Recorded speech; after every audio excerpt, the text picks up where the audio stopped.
Connaissez-vous les trois lois d'Asimov, qu'on appelle aussi les trois lois de la robotique? Les trois lois de la robotique sont le fondement d'un système de pensée.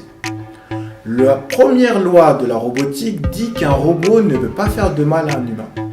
La deuxième loi de la robotique dit qu'un robot doit obéir à un humain, sauf si cette demande vient en contradiction avec la première loi. La troisième loi de la robotique dit qu'un robot doit se protéger lui-même, sauf si se protéger lui-même vient en contradiction avec les deux premières lois. Ce qu'il faut vous dire, c'est que les trois lois de la robotique sont applicables dans énormément de sujets. Par exemple, remplacez le terme robot par cerveau. Imaginez, votre cerveau, sa première loi, c'est qu'il ne peut pas vous faire du mal. C'est la raison pour laquelle à chaque fois que vous voulez sortir de votre zone de confort, votre cerveau est là pour vous protéger et empêcher que vous vous fassiez du mal à vous-même. La première loi de la robotique appliquée au cerveau dit dans ce cas-là que votre cerveau est conçu pour vous laisser vivre dans votre zone de confort. Votre cerveau est programmé en premier pour vous protéger. Ça s'appelle le principe de la sauvegarde. C'est-à-dire que vous devez vous protéger vous-même avant d'essayer de protéger les autres. Mais attention, la deuxième loi dit que votre cerveau doit vous obéir. Sauf si l'ordre que vous lui donnez vient en contradiction avec la première des lois. C'est-à-dire que vous pouvez demander n'importe quoi à votre cerveau.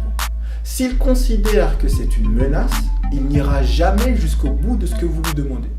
C'est ce que font parfois les sportifs. Ils vont hacker leur cerveau pour changer la vision de la première loi du cerveau et la première loi de la robotique, qui est de vous protéger.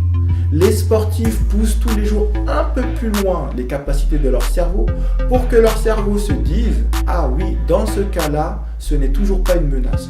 Donc je peux obéir à l'ordre qu'on m'a donné. » C'est-à-dire que si vous voulez apprendre quelque chose de nouveau chaque jour, comme nous l'avons vu dans les anciennes vidéos, c'est-à-dire que vous devez hacker votre cerveau pour que la première loi s'éteigne, pour que vous puissiez lui donner un ordre.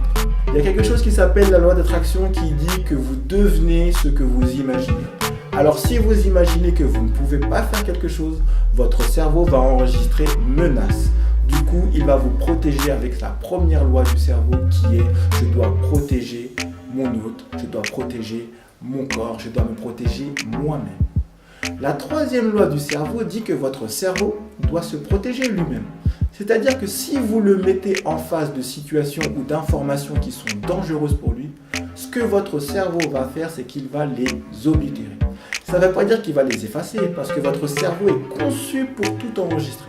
C'est-à-dire ce qu'il va faire, c'est enregistrer dans une partie de votre cerveau qui a l'air caché, auquel vous n'avez pas accès, car c'est la protection de la première loi d'Asimov et la troisième loi d'Asimov. C'est-à-dire que votre cerveau va enregistrer vos traumatismes et les enfuir profondément pour se protéger lui-même et pour vous protéger vous. Donc quand vous avez des traumatismes, et c'est ce que tous les psychologues disent, le fait d'en parler et le fait de le remettre en avant, ça vous permet de l'exorciser, ça permet à votre cerveau de vous dire « Attention, la menace n'existe plus ». Du coup, on peut l'assimiler et peut-être même la vaincre, car vous arriverez à appliquer la deuxième loi qui dit que votre cerveau doit vous obéir.